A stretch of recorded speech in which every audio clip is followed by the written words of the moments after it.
നമസ്കാരം. Kerala vision time news വാർത്തകളിലേക്ക് സ്വാഗതം. പ്രധാന വാർത്തകൾ. കേരളത്തിൽ കാലവർഷം ശക്തി പ്രാപിക്കുന്നു. 15 വർഷത്തിന് ശേഷം കേരളത്തിൽ കാലവർഷം നേരത്തെ എത്തുന്നു. കാലവർഷം എത്തിയതായി കാലാവസ്ഥാ വിഭാഗം അറിയിച്ചു. സാധാരണ ജൂൺ 1 കാലവർഷം കേരളത്തിലെത്തുന്നത്. മുഖ്യമന്ത്രി പിണറായി വിജയന്റെ 80ാം ജന്മദിനം ആഘോഷമാക്കി പാർട്ടി പ്രവർത്തകരും അണികളും. പല സ്ഥലങ്ങളിലും വിപുലമായ ആഘോഷ പരിപാടികൾ സംഘടിപ്പിച്ചു. മത്സ്യമേഖലയിൽ 12,000 കോടിയുടെ വികസന പ്രവർത്തനങ്ങൾ നടത്തിയതായി ഫിഷറീസ് സാംസ്കാരിക വകുപ്പ് മന്ത്രി സജി ചെറിയാൻ ആലപ്പുഴയിൽ മാധ്യമപ്രവർത്തകരോട് പറഞ്ഞു. അനശ്വര കവി വയലാർ രാമവർമ്മയുടെ ചന്ദ്രകളഭം ഹിറ്റ് ഗാനത്തിന് 50 പൈസ തികയുന്നു. ചന്ദ്രകളഭം ചേർത്താതെ വയലാറിനെ ഓർക്കുവാൻ മലയാളികൾക്ക് ആവില്ല.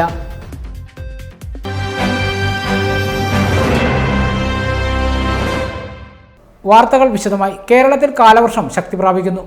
15 വർഷത്തിന് ശേഷം കേരളത്തിൽ കാലവർഷം നേരത്തെ എത്തി. കാലവർഷം എത്തിയതായി കാലാവസ്ഥാ വിഭാഗം അറിയിച്ചു. സാധാരണ ജൂൺ 1 കേരളത്തിൽ കാലവർഷം എത്തുന്നത്. കേരളത്തിൽ കാലവർഷം എത്തിയതായി ഔദ്യോഗിക അറിയിപ്പ്. കാലവർഷം ഇത്ര നേരത്തെ എത്തുന്നത് 15 വർഷത്തിന് ശേഷമാണെന്നും കാലാവസ്ഥാ വിഭാഗം അറിയിച്ചു. സാധാരണ ജൂൺ 1 കാലവർഷം കേരളത്തിലെത്തുക.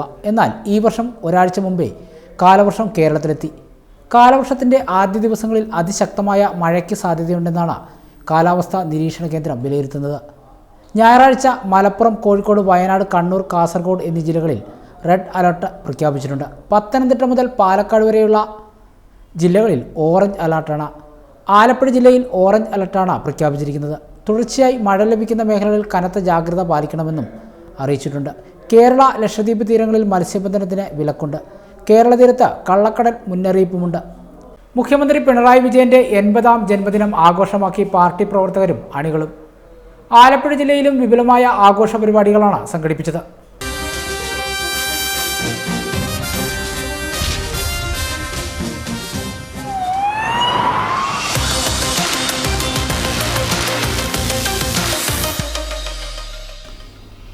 കേരള മുഖ്യമന്ത്രി പിണറായി വിജയന് 80ാം പിറന്നാൾ. രണ്ടാം പിണറായി സർക്കാരിൻ്റെ 4ാം വാർഷികാഘോഷങ്ങൾക്കിടെയാണ് മുഖ്യമന്ത്രിയുടെ ജന്മദിനം. പതിവ് പോലെ ആഘോഷങ്ങളില്ലാതെയാണ് ഇത്തവണത്തെയും പിറന്നാൾ. മുഖ്യമന്ത്രി സ്ഥാനത്ത് പിണറായി വിജയൻ 9 വർഷം പൂർത്തിയാക്കുന്ന വേളയിലാണ് പിറന്നാളും ഒരുമിച്ച് വരുന്നത്. ഏറ്റവും കൂടുതൽ കാലം സംസ്ഥാന മുഖ്യമന്ത്രി പദവിയിലിരുന്ന രണ്ടാമത്തെ നേതാവെന്നുൾപ്പെടെയുള്ള റെക്കോർഡ് കൂടിയാണ് മുഖ്യമന്ത്രി പൂർത്തിയാക്കുന്നത്. ഔദ്യോഗിക രേഖകൾ പ്രകാരം 1945 മാർച്ച് 21 പിണറായി വിജയൻ്റെ പിറന്നാൾ. എന്നാൽ യഥാർത്ഥ ജന്മദിനം 1945 മെയ് 24 2016 ഒന്നാം പിണറായി സർക്കാർ സത്യപ്രതിജ്ഞ ചെയ്യുന്നതിൻ്റെ തലേദിവസം പിണറായി വിജയൻ തന്നെയായിരുന്നു അറിയിച്ചത്. പിന്നീട് മാധ്യമങ്ങൾ ഉൾപ്പെടെ പിറന്നാൾ ദിനം ചർച്ചയാക്കുമ്പോഴും ആഘോഷങ്ങളില്ലാതെയാണ് ജന്മദിനം കടന്നുപോകാറുള്ളത്. കണ്ണൂർ പിണറായി മുണ്ടയിൽ കോരൻ്റെയും കല്യാണിയുടെയും മകനായാണ് പിണറായി വിജയൻ ജനിച്ചത്. ശാരദവിലാസം LP സ്കൂളിലും പെരളി ഗവൺമെൻറ് ഹൈസ്കൂളിലും തലശ്ശേരി ബ്രണ്ണൻ കോളേജിലുമായിരുന്നു വിദ്യാഭ്യാസം. ബ്രണ്ണൻ കോളേജിൽ BA ഇക്കണോമിക്സിന് പഠിക്കുമ്പോൾ കേരള സ്റ്റുഡൻറ് ഫെഡറേഷൻ കണ്ണൂർ ജില്ലാ സെക്രട്ടറിയായി. 1964 KSF സംസ്ഥാന കമ്മിറ്റി അംഗമായി. വിദ്യാർത്ഥി രാഷ്ട്രീയത്തിൽ നിന്ന് യുവജന പ്രസ്ഥാനത്തെത്തിയ അദ്ദേഹം പിന്നീട് KSYF സംസ്ഥാന പ്രസിഡന്റായി.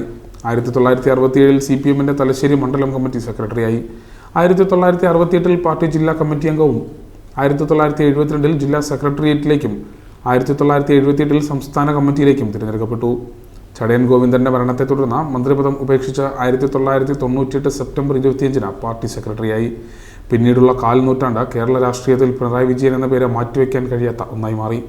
കർക്കശക്കാരനായ പാർട്ടി സെക്രട്ടറിയിൽ നിന്നും ജനകീയനായ മുഖ്യമന്ത്രിയിലേക്ക് പിണറായി വിജയൻ സഞ്ചരിച്ച 9 വർഷങ്ങൾ കൂടിയാണ് ജന്മദിനത്തിൽ പൂർത്തിയാകുന്നത്. News desk time news. മത്സ്യമേഖലയിൽ 12,000 കോടിയുടെ വികസന പ്രവർത്തനങ്ങൾ നടത്തിയതായി ഫിഷറീസ് സാംസ്കാരിക വകുപ്പ് മന്ത്രി സജി ചെറിയാൻ ആലപ്പുഴയിൽ മാധ്യമപ്രവർത്തകരോട് പറഞ്ഞു. ട്രോളിംഗ് നിരോധനത്തിന്റെ ഭാഗമായിട്ടുള്ള മീറ്റിംഗ് നാളെ വിളിച്ചിട്ടുണ്ട്. അപ്പോൾ സ്വാഭാവികമായിട്ടും ട്രോളിംഗ് നിരോധനത്തിന്റെ ഭാഗമായി കുറച്ച് ദിവസം കഴിയുമ്പോണ്ടായിരുന്നു. അപ്പോൾ ആ നടപടിക്രമങ്ങളെല്ലാം നമ്മൾ സാധാരണ നടത്തിവരുന്ന നടപടിക്രമങ്ങളുടെ ഭാഗമായി നടത്തുമ്പോൾ കാലാവസ്ഥാ വ്യതിയാനത്തിൽ വന്നിരിക്കുന്ന ഈ വ്യത്യാസത്തിന്റെ ഭാഗമായി മത്സ്യത്തൊഴിലാളിക്ക് പ്രയാസം ഉണ്ടാകുന്ന എന്തെങ്കിലും സംഭവിച്ചാൽ അതിനാവശ്യമായ സംരക്ഷണവും സഹായവും ഗവൺമെന്റ് ഭാഗത്ത് ഉണ്ടാകുന്നതായി സംശയമില്ല. മറ്റൊന്ന്, നമ്മുടെ ക്ഷേമനിധി വഴി നമ്മളിപ്പോൾ പഴയ വ്യത്യസ്തമായി വലിയ സാമ്പത്തിക സഹായങ്ങളാണ് കൊടുത്തുകൊണ്ടിരിക്കുന്നത്. ഇപ്പോൾ നേരത്തെ ഒരു 10,000 രൂപ ഒരു ചികിത്സാ സഹായം ഉണ്ടെങ്കിൽ ഇപ്പോൾ 25,000. അപ്പോൾ വലിയ തരത്തിലുള്ള വർധനമാണ് ക്ഷേമനിധി. അപ്പോൾ ഇതിപ്പോൾ മത്സ്യത്തൊഴിലാളികളുടെ നല്ല സഹായകരമായ നിലപാടാണ്. ഈ കഴിഞ്ഞ വർഷം നമ്മൾ ഈ കഴിഞ്ഞ വർഷം നമ്മൾ ആലോചിച്ചിരുന്നു. അപ്പോൾ അത് തടസ്സമില്ലാതെ ഇപ്പോൾ കൊടുക്കുകയും ചെയ്തിട്ടുണ്ട്. അവർക്ക് വലിയ തരത്തിൽ കുട്ടികളുടെ പഠനം, ചികിത്സാ സഹായം, ശവസംസ്കാരം, അങ്ങനെ അവർക്ക് അവരുടെ വ്യക്തിഗതമായി കുടുംബപരമായി അവർക്ക് കിട്ടിക്കൊണ്ട ആനുകൂല്യങ്ങൾക്ക് ഇരട്ടി, രണ്ടിരട്ടി, മൂന്നിരട്ടി വില വർദ്ധിപ്പിച്ചുകൊണ്ട് ഈ വർഷം നമ്മൾ സഹായം കൂടുതൽ കൊടുക്കുന്നതിൻ്റെതായ ഫലവും ഇപ്പോൾ ഉണ്ടായിട്ടുണ്ട്. അപ്പം ഇത്തരം ഒരു സാഹചര്യത്തിൽ അവർക്ക് വലിയ പ്രയാസമില്ലാതെ ഈ വർഷം കടന്നു പോകുന്ന പ്രൊഫഷണൽ മുതൽ കുട്ടികളെ വിട്ടുകൊടുക്കും. മത്സ്യത്തൊഴിലാളികളുടെ കുട്ടികളെ പഠിപ്പിക്കാൻ തന്നെയാണ് ഞങ്ങളുടെ സ്റ്റാൻഡ്. അവരുടെ സ്കൂളുകളെല്ലാം ഇപ്പോൾ 57 സ്കൂൾ കെട്ടിടം ഫിഷറീസ് വകുപ്പ് നിർമ്മിച്ചു. ഞാൻ 57 കെട്ടിടം ഉദ്ഘാടനം ചെയ്തു. പൊതുവിദ്യാഭ്യാസ വകുപ്പ് കെട്ടിടങ്ങൾ വന്നു. ഇപ്പം ഞങ്ങളുടെ ടെക്നിക്കൽ സ്കൂളുകളെല്ലാം ഇനിയിപ്പോൾ 10 സ്കൂളുകളിൽ 4 സ്കൂളുകൾ അന്താരാഷ്ട്ര നിലവാരത്തിൽ ഈ ഗവൺമെൻറ് ഉദ്ദേശമായി 6 സ്കൂളുകളിൽ ഇപ്പോൾ ഫണ്ട് വെക്കാൻ പോകും. ഇപ്പോൾ ഈ ഗവൺമെൻറ് കാലത്ത് 6 ടെക്നിക്കൽ സ്കൂളുകൾ കൂടി അതിൻ്റെ എല്ലാ അടിസ്ഥാന സൗകര്യം വികസിക്കും. തീരദേശ ആശുപത്രികൾ, തീരദേശ ഗ്രന്ഥശാലകൾ ഇതൊക്കെ പരിശോധിച്ച് നോക്ക്. തീരദേശ വീടുകൾ ഏതാണ്ട് നമ്മൾ ഇതിനോടകം 22,000-ഓളം വീടുകൾ കൊടുത്തു. 10,000 കോടി രൂപയുടെ ഡെവലപ്മെന്റ് ഫീ വന്നു ഗവൺമെന്റ് വന്നതിന് ശേഷം. തീര സംരക്ഷണം നമ്മൾ ചെറുപോലെ ചെയ്യുന്നത് കേരളത്തിലെ ചരിത്രത്തിലെ ഏറ്റവും വലിയ വിപ്ലവകരമായ മാറ്റമാണ് തീരത്ത്. അതുകൊണ്ട് തീരവാസികളൊക്കെ നമുക്ക് അനുകൂലമായ രാഷ്ട്രീയ നിലപാട് ഇപ്പോൾ സ്വീകരിച്ചിട്ടുണ്ട്. മത്സ്യമേഖലയിൽ ഈ സർക്കാർ 12,000 കോടിയുടെ വികസന പ്രവർത്തനങ്ങളാണ് നടത്തിയിട്ടുള്ളതെന്ന് ഫിഷറീസ് സാംസ്കാരിക വകുപ്പ് മന്ത്രി സജി ചെറിയാൻ. തീരദേശ മേഖലയിൽ മാത്രം 22,000 വീടുകൾ നിർമ്മിച്ചു നൽകിയിട്ടുണ്ടെന്നും സജി ചെറിയാൻ ആലപ്പുഴയിൽ പറഞ്ഞു. തീരദേശ മേഖലയിൽ സമാനതകളില്ലാത്ത വികസന പ്രവർത്തനങ്ങളാണ് നടന്നുവരുന്നത്. സ്കൂൾ കെട്ടിടങ്ങൾ, ആശുപത്രികൾ, വീടുകൾ, കുട്ടികളുടെ വിദ്യാഭ്യാസം തുടങ്ങിയ കാര്യങ്ങളിൽ വലിയ മുന്നേറ്റമുണ്ടാക്കാൻ കഴിഞ്ഞിട്ടുണ്ട്. ട്രോളിംഗ് നിരോധനം സംബന്ധിച്ച യോഗം തിങ്കളാഴ്ച ചേരും. എത്ര ദിവസം ട്രോളിംഗ് നിരോധനം വേണമെന്ന് യോഗത്തിൽ തീരുമാനിക്കും. പരാതികളില്ലാത്ത വിധം ഇത് നടപ്പിലാക്കും. നിരോധന കാലയളവിൽ മത്സ്യത്തൊഴിലാളികൾക്ക് സാമ്പത്തിക സഹായവും സൗജന്യ റേഷനടക്കം നൽകുന്നത് തീരുമാനിക്കുമെന്നും മന്ത്രി സജി ചെറിയാൻ ആലപ്പുഴയിൽ മാധ്യമങ്ങളോട് പറഞ്ഞു. Time news, Alappuzha. അനശ്വരകവി വയലാർ രാമവർമ്മയുടെ ചന്ദ്രകളഭം ഹിറ്റ് ഗാനത്തിന് 50 വയസ്സ് തികയുന്നു. മലയാളികളെല്ലാം ചന്ദ്രകളഭത്തെ ഓർക്കും. അനശ്വരകവി വയലാർ രാമവർമ്മയുടെ ചന്ദ്രകളഭം എന്ന മെഗാ ഹിറ്റ് ഗാനത്തിന് 50 വയസ്സ് പൂർത്തിയാകുന്നു. 1975 മെയ് 23-നാണ് വയലാർ രാമവർമ്മ ചന്ദ്രകളഭം എന്ന ഗാനം എഴുതുന്നത്. ചന്ദ്രകളഭം ചാർത്താതെ മലയാളിക്ക് കാവ്യകേസരി വയലാർ രാമവർമ്മയെ അനുസ്മരിക്കാനാവില്ല. മനുഷ്യൻ്റെ ജീവിതത്തെ അനാവരണം ചെയ്യുന്ന ഗാനമാണ് ചന്ദ്രകളഭം. ചന്ദ്രകളഭം എന്ന ഗാനം എഴുതിയതിനു ശേഷം മാസങ്ങൾക്ക് ശേഷമാണ് അദ്ദേഹം ഓർമ്മയാവുന്നത്. ചന്ദ്രകളഭം ചാർത്തിയുറങ്ങും തീരം,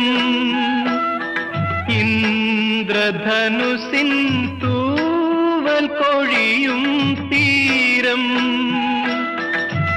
ഈ മനോഹര തീരത്ത് തരുമോ ഇനിയൊരു ജന്മം കൂടി, എനിക്കിനിയൊരു ജന്മം കൂടി. ചന്ദ്രകളഭം ചാർത്താതെ വയലാർ എന്ന കാവ്യകേസരിയെ മലയാളിക്ക് ഓർക്കാനാവില്ല. Vayalar Ramavarma, G Devarajan, KJ Yesudas, P Madhuri ടീമിൻ്റെ നിത്യഹരിത മെഗാ ഹിറ്റുകളിലൊന്നാണ് ചന്ദ്രകളഭം ചാർത്തിയുറങ്ങും തീരം എന്ന ഗാനം.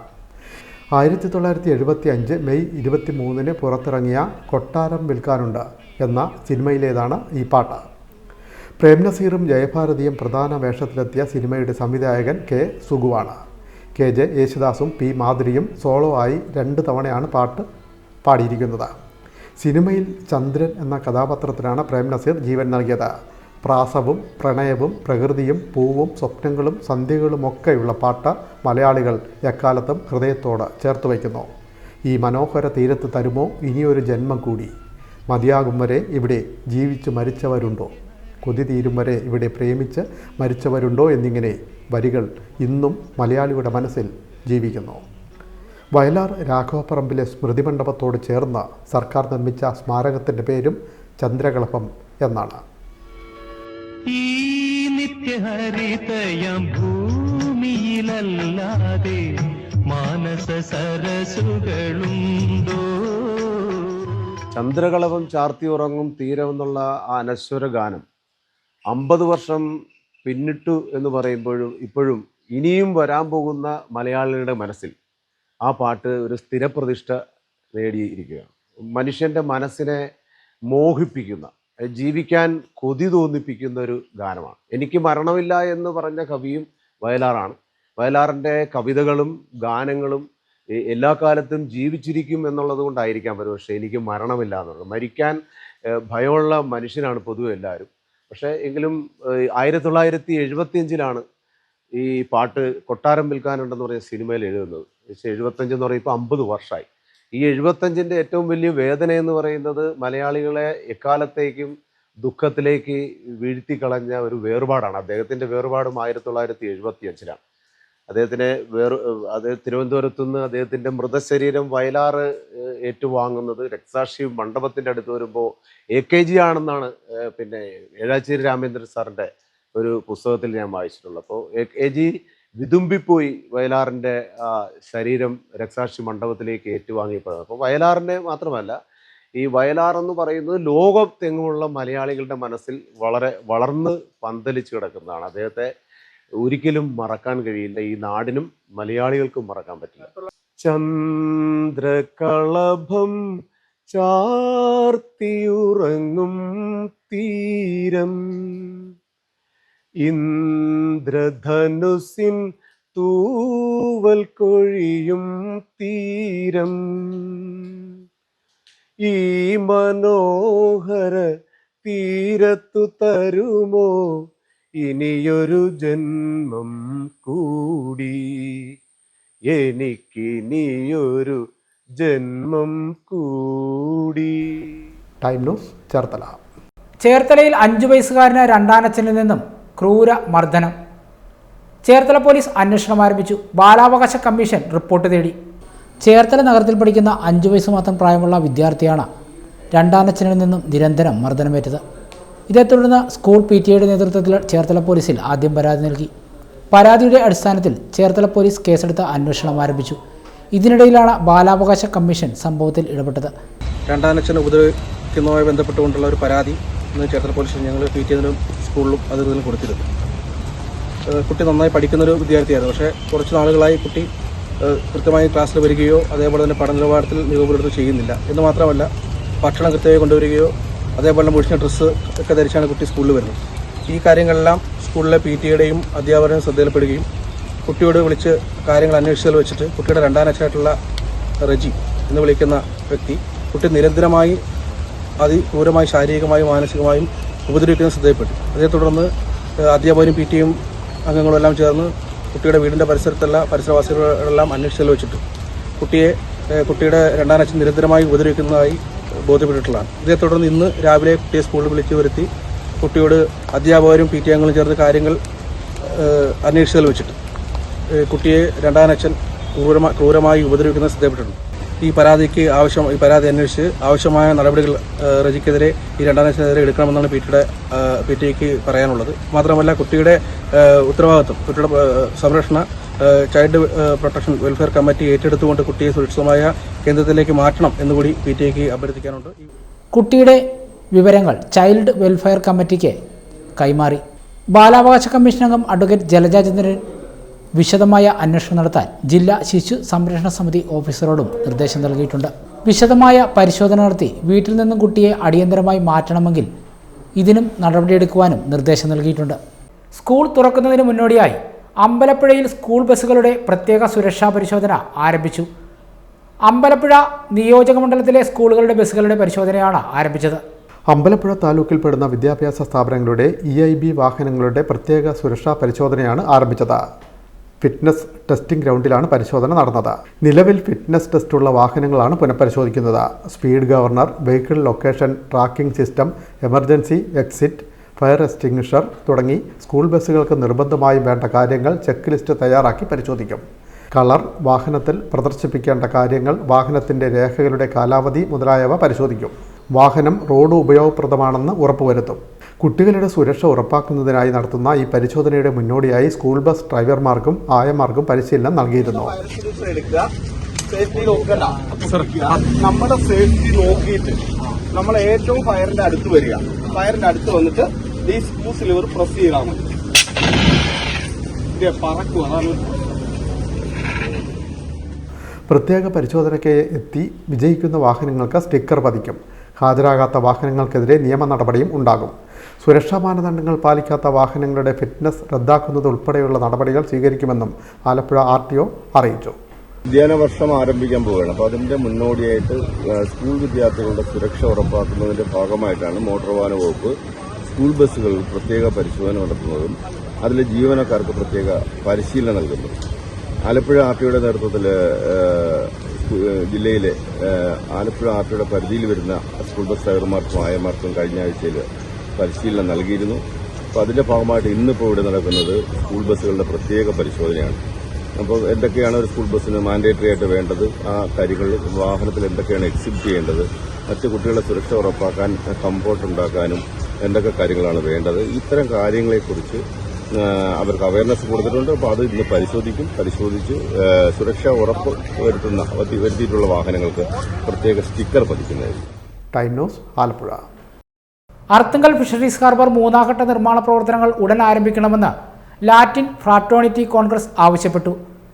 മത്സ്യത്തൊഴിലാളി ഫെഡറേഷൻ നടത്തുന്ന അനിശ്ചിതകാല നിരാഹാര സമരത്തിന് ഐക്യദാർഢ്യവും പ്രഖ്യാപിച്ചു.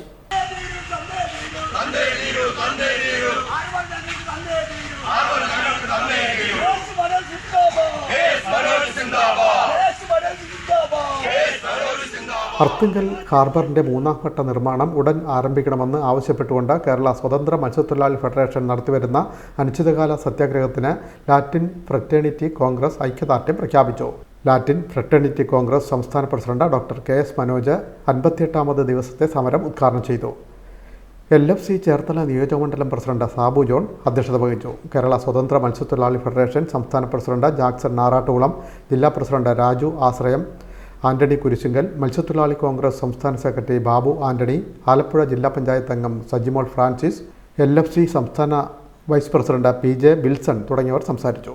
Time news Cherthala. അമ്പലപ്പുഴ മണ്ഡലത്തിലെ തീരത്തെ പുലിമുട്ടുകളുടെ നിർമ്മാണത്തിന് തുടക്കമായി. ഫേസ് 2 ഉൾപ്പെടുത്തി 60 കോടി രൂപ ചെലവിൽ കാക്കാഴം മുതൽ പുന്നപ്ര വരെയാണ് തീരത്ത് കല്ലുകൾ സ്ഥാപിക്കുന്നത്. അമ്പലപ്പുഴ മണ്ഡലത്തിന്റെ തീരത്ത് പുലിമുട്ട് നിർമ്മാണത്തിന് തുടക്കം. ഫേസ് 2 60 കോടി രൂപ ചെലവിൽ കക്കാഴം മുതൽ പുന്നപ്ര വരെയുള്ള തീരത്താണ് പുലിമുട്ട് നിർമ്മാണത്തിന്റെ ഭാഗമായി പാറക്കല്ലുകൾ ഇറക്കി തുടങ്ങിയത്. 70 കോടി രൂപ ചെലവിൽ കോമന മുതൽ കക്കാഴം വരെയുള്ള ഭാഗത്ത് 30 പുലിമുട്ടുകളും 40 മീറ്റർ സീവാളും നേരത്തെ ഒന്നാം ഘട്ടത്തിൽ പൂർത്തിയാക്കിയിരുന്നു. രണ്ടാം ഘട്ടത്തിൽ 1.8 കിലോമീറ്റർ നീളത്തിൽ വളഞ്ഞ വഴി മുതൽ പുന്നപ്ര വരെയുള്ള ഭാഗത്ത് 19 പുലിമുട്ടുകളാണ് പൂർത്തിയാക്കുക. 1.5 വർഷം മുമ്പ് കിഫ്ബിയിൽ നിന്ന് പണം അനുവദിച്ചിരുന്നെങ്കിലും പാറയുടെ ലഭ്യത കുറവും വിലയിൽ വന്ന വ്യത്യാസവും നിർമ്മാണത്തിന് തടസ്സം നേരിട്ടിരുന്നു. സാങ്കേതികമായ നിരവധി പ്രശ്നങ്ങളും പുലിമുട്ടുകളുടെ നിർമ്മാണത്തിന് തടസ്സമായി. സലാം MLAയുടെ കത്തിൻ്റെ അടിസ്ഥാനത്തിൽ കിഫ്ബി യോഗം ചേരുകയും കോന്നി മെഡിക്കൽ കോളേജ് സ്ഥലത്ത് സൂക്ഷിച്ചിരുന്ന പാറക്കല്ലുകൾ എടുക്കുന്നതിന് സർക്കാരിലേക്ക് ശുപാർശയായി നൽകി. ഇറിഗേഷൻ, റവന്യൂ, ആരോഗ്യ വകുപ്പുകൾ സംയുക്ത യോഗം ചേർന്ന് നിർദ്ദേശം അംഗീകരിക്കുകയായിരുന്നു. കല്ല് എത്തിക്കുന്നതിനുള്ള സാങ്കേതിക നടപടികളെല്ലാം ബുധനാഴ്ച പൂർത്തിയാക്കി. തുടർന്നാണ് പാറക്കല്ലുകൾ എത്തിത്തുടങ്ങിയത്. ഫേസ് 2 ആദ്യ പുലിമുട്ടിൻ്റെ നിർമ്മാണോദ്ഘാടനം സലാം MLA നിർവഹിച്ചു. മത്സ്യത്തൊഴിലാളി യൂണിയൻ CITU ജില്ലാ secretary C. Shamji, area secretary Sudarshanan, CPM Neerkunnam local secretary S. Haris, irrigation infrastructure development corporation general manager Haran Babu, project coordinator P. Mahadevan, എഞ്ചിനീയർമാരായ ഫസീല, ഗോപിക തുടങ്ങിയവർ പങ്കെടുത്തു. അമ്പലപ്പുഴ നിയോജക മണ്ഡലത്തിലെ തീരദേശത്തെ പുലിമുട്ട് നിർമ്മാണത്തിൻ്റെ ഫേസ് 2 അതിൻ്റെ നിർമ്മാണ ഉദ്ഘാടനം ഇന്ന് ആരംഭിച്ചു. 1.5 വർഷം മുമ്പ് തന്നെ ഗവൺമെൻറ് കിഫ്ബിയിൽ നിന്ന് പണം അനുവദിച്ചിരുന്നതാണ്. 60 കോടിയാണ് ഇതിൻ്റെ ആകെ ചെലവ് വരുന്നത്. ആ നിർമ്മാണ പ്രവർത്തനങ്ങൾക്ക് വേണ്ടിയുള്ള പ്രവർത്തനം ആരംഭിച്ച ഘട്ടത്തിൽ ഏറെ തടസ്സങ്ങൾ നേരിടേണ്ടതായിട്ട് വന്നു. കല്ലിൻ്റെ ലഭ്യത കുറവ്, അതിൻ്റെ വിലയിലുണ്ടായ വർധനവ്, പിന്നെ കുറേ സാങ്കേതികമായ പ്രശ്നങ്ങൾ, തടസ്സങ്ങളൊക്കെ അതിന് ഭാഗമായിട്ട് വന്നു. ചെന്നൈ IITയുടെ രണ്ടാമത്തെ പഠന റിപ്പോർട്ട് അടിസ്ഥാനമാക്കിയിട്ട് വീണ്ടും അത് റീഡിസൈൻ ചെയ്ത് 19 പുലിമുട്ടുകളാണ് ഇപ്പോൾ രണ്ടാം ഘട്ടമായി നിർമ്മിക്കുന്നത്.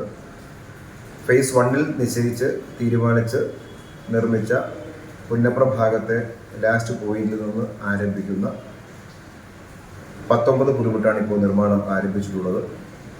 പ്രധാനമായി കല്ലിൻ്റെ ക്ഷാമം പരിഹരിക്കാൻ ഞാൻ തന്നെ മന്ത്രിമാർക്ക് കത്ത് കൊടുക്കുകയും കിഫ്ബിയിൽ മീറ്റിംഗ് ചേരുകയും ഇറിഗേഷൻ, റവന്യൂ, ആരോഗ്യ വകുപ്പ് മന്ത്രിമാരുടെ നേതൃത്വത്തിൽ 3 വകുപ്പിൻ്റെയും സംയുക്തമായ യോഗം ചേർന്ന് കോന്നി മെഡിക്കൽ കോളേജിൽ സ്റ്റോക്ക് ചെയ്തിരിക്കുന്ന കല്ല് ഇതിനുവേണ്ടി ഉപയോഗിക്കാൻ നിശ്ചയിക്കുകയും അത് ഉപയോഗിക്കാൻ വേണ്ടി ഗവൺമെൻറ് ഉത്തരവ് പുറപ്പെടുവിക്കുകയും ചെയ്തു.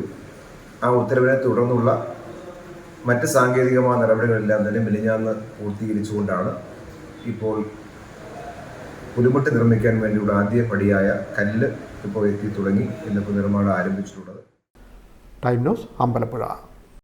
എടത്വ തലവടിയിൽ മരം വീണ് റോഡ് ഗതാഗതം ഭാഗികമായി തടസ്സപ്പെട്ടു. ഒരു വീട് തകർന്നു. ശക്തമായ കാറ്റിലും മഴയിലും തലവടിയിൽ മരം വീണ വീട് തകർന്നു. സംസ്ഥാന പാതയിൽ ഗതാഗതം തടസ്സപ്പെട്ടു. തലവടി ഗ്രാമപഞ്ചായത്ത് 11-ാം വാർഡിൽ 20-ൽ ചിറ ഗീതാകുമാരിയുടെ വീടിന് മുകളിൽ ആഞ്ഞിലിമരം കടപുഴകി വീണ വീട് ഭാഗികമായി തകർന്നു. വീട്ടിൽ ഗീതാകുമാരിയും ബൈജുവും 7ാം ക്ലാസ് വിദ്യാർത്ഥി അഭിനവും മാത്രമാണ് ഉണ്ടായിരുന്നത്. കാറ്റടിച്ച സമീപത്തെ വൈദ്യുതി പോസ്റ്റിൽ തീ കത്തുന്നത് കണ്ട അഭിനവ് വീട്ടിലേക്ക് ഓടിയെത്തുമ്പോഴാണ് മരം വീണത്. കുട്ടി തലനാരിഴയ്ക്കാണ് രക്ഷപ്പെട്ടത്. അമ്പലപ്പുഴ തിരുവല്ല സംസ്ഥാന പാതയിൽ വാളകത്തിൽ പാലത്തിന് സമീപം തണൽമരം റോഡിലേക്ക് കടപുഴകി വീണ ഗതാഗതം തടസ്സപ്പെട്ടു. Time news Alappuzha. തുറവൂർ താലൂക്ക് ആശുപത്രിയിൽ കോൺഫറൻസ് ഹാളിന്റെ നിർമ്മാണ പ്രവർത്തനങ്ങൾ ആരംഭിച്ചു. അരൂർ MLA ദലീമ ജോജോയുടെ ആസ്തി വികസന ഫണ്ടിൽ നിന്നും 50 ലക്ഷം രൂപ ചെലവിലാണ് നിർമ്മാണ പ്രവർത്തനങ്ങൾക്ക് തുടക്കമായത്. അരൂർ MLA ദലീമ ജോജോ നിർമ്മാണത്തിന് ഉദ്ഘാടനം നിർവഹിച്ചു. തുറവൂർ താലൂക്ക് ആശുപത്രിയിൽ കോൺഫറൻസ് ഹാളിന്റെ നിർമ്മാണ പ്രവർത്തനങ്ങൾ ആരംഭിച്ചു. അരൂർ MLA ദലീമ ജോജോയുടെ ആസ്തി വികസന ഫണ്ടിൽ നിന്ന് അനുവദിച്ച 50 ലക്ഷം രൂപ ഉപയോഗിച്ചാണ് തുറവൂർ താലൂക്ക് ആശുപത്രിയിൽ ആധുനിക സംവിധാനമുള്ള കോൺഫറൻസ് ഹാൾ നിർമ്മിക്കുന്നത്.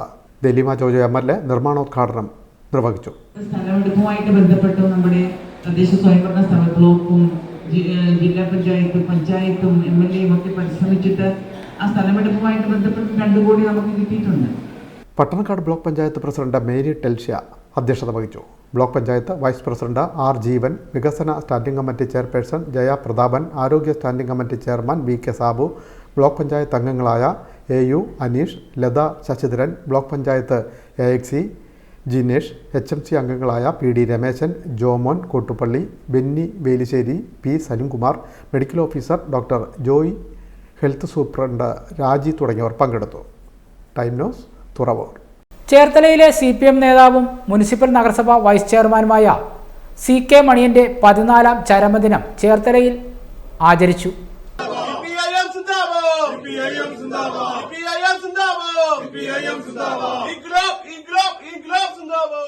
CPM ആലപ്പുഴ ജില്ലാ കമ്മിറ്റി അംഗം, ചേർത്തല ഏരിയ കമ്മിറ്റി അംഗം, ഏരിയ സെൻറ്റർ അംഗം എന്നീ നിലകളിൽ പ്രവർത്തിച്ച CK മണിയൻ ഓർമ്മയായിട്ട് 14 വർഷം തികയുകയാണ്. നൂറുകണക്കിന് പാർട്ടി പ്രവർത്തകർക്ക് പാർട്ടി വിദ്യാഭ്യാസം നൽകിയിരുന്നത് CK മണിയൻ്റെ നേതൃത്വത്തിലായിരുന്നു. പ്രാഥമിക വിദ്യാഭ്യാസം മാത്രമുണ്ടായിരുന്ന CK നിരന്തരമായ വായനയിലൂടെ അറിവ് നേടുകയും അത് സാധാരണക്കാർക്ക് ലളിതമായ രീതിയിൽ പകർന്നു നൽകുകയും ചെയ്തിരുന്നു. ചേർത്തല മുനിസിപ്പൽ വൈസ് ചെയർമാനായും കൗൺസിലറായും പാർലമെൻ്ററി രംഗത്തും വ്യക്തിമുദ്ര പതിപ്പിച്ചിട്ടുണ്ട്. ചേർത്തല ഏരിയ കമ്മിറ്റിയുടെ നേതൃത്വത്തിൽ CKയുടെ വീട്ടിൽ അനുസ്മരണ പരിപാടി സംഘടിപ്പിച്ചു. Secretary B Vinod, P Shajimohan, PS Pushparaj, S Subhash, S Aneesh, Dhanya Jayadev, A Aji, KD Sujimon തുടങ്ങിയവർ പങ്കെടുത്തു. Time news Cherthala. SNDP യോഗം അരൂർ മേഖലയുടെ നേതൃത്വത്തിൽ നടന്നുവരുന്ന ഹോമമന്ത്ര മഹായജ്ഞം ഞായറാഴ്ച സമാപിക്കും. എഴുപുന്നത്തേക്ക് ശ്രീനാരായണ ഗുരുദേവ ക്ഷേത്രാങ്കണത്തിലാണ് ചടങ്ങുകൾ സംഘടിപ്പിച്ചിരിക്കുന്നത്. SNDP യോഗം അരൂർ മേഖലയുടെ നേതൃത്വത്തിൽ മെയ് 21 മുതൽ നടന്നുവരുന്ന ഹോമമന്ത്ര മഹായജ്ഞം തുടരുന്നു. 4-ാം ദിവസമായ ശനിയാഴ്ച ശ്രീനാരായണോത്സവം രാവിലെ 6:45 ദീപപ്രോജ്വലനം, രാവിലെ 8 ഗുരുപൂജ, മഹാഗണപതി ഹോമം, ശാന്തിഹവനം, ശ്രീ ശാരദാ മന്ത്രാർച്ചന, 8:30 മന്ത്രജപ സാധന, സമൂഹ പ്രാർത്ഥന, 10 TS വിജയൻ ഗുരുപദത്തിന്റെ പ്രഭാഷണം, 12 മാതൃവന്ദനം, ഉച്ചയ്ക്ക് 1 മണിക്ക് അന്നദാനം, 2 മണിക്ക് മെഗാ തിരുവാതിര, ഫ്യൂഷൻ തിരുവാതിര, ശ്രീനാരായണ വൈഖരി പ്രഭാഷണം, വൈകിട്ട് 5 മൃത്യുഞ്ജയ മന്ത്രാർച്ചനയുടെ ഭദ്രദീപ പ്രകാശനം, 6 ഗുരുദേവ കൃതികളുടെയും ഗുരുദേവ സ്മൃതികളുടെയും ഇമ്പമാർന്ന ആലാപനത്താൽ ശ്രദ്ധേയമായ ഗുരുനാരായണ ഭജനാമൃതം, 8 മംഗളാരതി എന്നിവയും നടന്നു. 5-ാം ദിവസമായ ഞായറാഴ്ച ഹോമമന്ത്ര മഹായജ്ഞ സമാരംഭ സഭ SNDP യോഗം ജനറൽ സെക്രട്ടറി വെള്ളാപ്പള്ളി നടേശൻ ഉദ്ഘാടനം ചെയ്യും. അരൂർ മേഖലാ committee chairman VP Tridip Kumar അധ്യക്ഷത വഹിക്കും. ശിവഗിരി മുൻ മഠാധിപതി, ചേവണ്ണൂർ കളരി മഠാധിപതി, ശിവഗിരി മഠം മുൻ മഠാധിപതി പത്മശ്രീ വിശുദ്ധാനന്ദ സ്വാമികൾ ആത്മീയ പ്രഭാഷണം നടത്തും. തുടർന്ന് മേഖലയിലെ 500ഓളം പഠിതാക്കളെ ഹോമമന്ത്രം പഠിപ്പിച്ചതിനായുള്ള ആദരവ് ഷാജി തന്ത്രികൾ, ബാലേഷ് ഹരികൃഷ്ണ എന്നിവർക്ക് നൽകും. അരൂർ മേഖലാ vice chairman NR Thilakan, Aroor മേഖലാ വൈസ് ചെയർമാൻ, അരൂർ മേഖലാ കൗൺസിലർമാരായ T സത്യൻ, R അജയൻ, അരൂർ മേഖലാ വനിതാ സംഘം പ്രസിഡന്റ് മഞ്ജു ബോസ്, അരൂർ മേഖലാ പെൻഷനേഴ്സ് ഫോറം N പ്രകാശൻ തുടങ്ങിയവർ ആശംസകൾ അർപ്പിച്ച് സംസാരിക്കും. അരൂർ മേഖലാ യൂത്ത് മൂവ്മെന്റ് പ്രസിഡന്റ് രാജുക്കുട്ടൻ കൃതജ്ഞതയും അരൂർ മേഖലാ കമ്മിറ്റി കൺവീനർ T അനിയപ്പൻ സ്വാഗതവും പറയും. Time news Cherthala. ചേർത്തലത്തേക്ക് പാഴൂമടത്തിൽ കളരിയിൽ ക്ഷേത്രത്തിൽ ഭാഗവത സപ്താഹ യജ്ഞം ആരംഭിച്ചു. മെയ് 31 സമാപിക്കും. ചേർത്തലത്തക്ക പാഴുമഠത്തിൽ കളരിയിൽ ക്ഷേത്രത്തിൽ ശ്രീമദ് ഭാഗവത സപ്താഹയജ്ഞവും സോപാന സംഗീതോത്സവവും പ്രതിഷ്ഠാദിന കലശ മഹോത്സവവും നടന്നു. മെയ് 23 രാവിലെ നട തുറക്കൽ, തുടർന്ന് ക്ഷേത്രപൂജകൾ, 9 നാരായണീയ പാരായണം, വൈകിട്ട് 5:30 നട തുറക്കൽ, 6:30 സീരിയൽ ആർട്ടിസ്റ്റ് അനുരാഗിന്റെ സോപാന സംഗീതോത്സവം നടന്നു.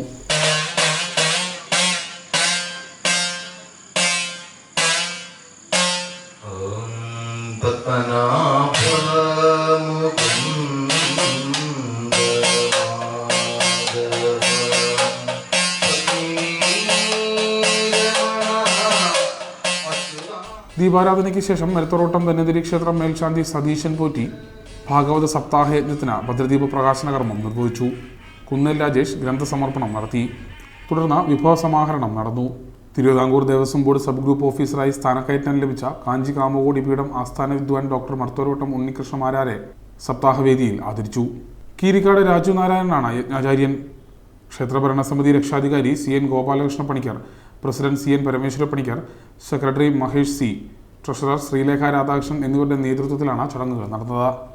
മെയ് 30 വെള്ളിയാഴ്ച സ്വർഗാരോഹണ ചടങ്ങോടുകൂടി ഭാഗവത സപ്താഹയജ്ഞവും 31 തീയതി ശനിയാഴ്ച നവക പഞ്ചഗവ്യ കലശാഭിഷേകത്തോടുകൂടി പ്രതിഷ്ഠാദിന കലശ മഹോത്സവവും സമാപിക്കും. Time news, Cherthala. പ്രധാന വാർത്തകൾ ഒരിക്കൽ കൂടി. കേരളത്തിൽ കാലവർഷം ശക്തി പ്രാപിക്കുന്നു. 15 വർഷത്തിന് ശേഷം കേരളത്തിൽ കാലവർഷം നേരത്തെ എത്തുന്നു. കാലവർഷം എത്തിയതായി കാലാവസ്ഥാ വിഭാഗം അറിയിച്ചു. സാധാരണ ജൂൺ 1 കാലവർഷം കേരളത്തിലെത്തുന്നത്. മുഖ്യമന്ത്രി പിണറായി വിജയന്റെ 80ാം ജന്മദിനം ആഘോഷമാക്കി പാർട്ടി പ്രവർത്തകരും അണികളും. പല സ്ഥലങ്ങളിലും വിപുലമായ ആഘോഷ പരിപാടികൾ സംഘടിപ്പിച്ചു. മത്സ്യമേഖലയിൽ 12,000 കോടിയുടെ വികസന പ്രവർത്തനങ്ങൾ നടത്തിയതായി ഫിഷറീസ് സാംസ്കാരിക വകുപ്പ് മന്ത്രി സജി ചെറിയാൻ ആലപ്പുഴയിൽ മാധ്യമപ്രവർത്തകരോട് പറഞ്ഞു. അനശ്വര കവി വയലാർ രാമവർമ്മയുടെ ചന്ദ്രകളഭം ഹിറ്റ് ഗാനത്തിന് 50 വയസ്സ് തികയുന്നു. ചന്ദ്രകളഭം ചേർത്താതെ വയലാറിനെ ഓർക്കുവാൻ മലയാളികൾക്ക് ആവില്ല. വാർത്തകൾ കഴിഞ്ഞു. നമസ്കാരം.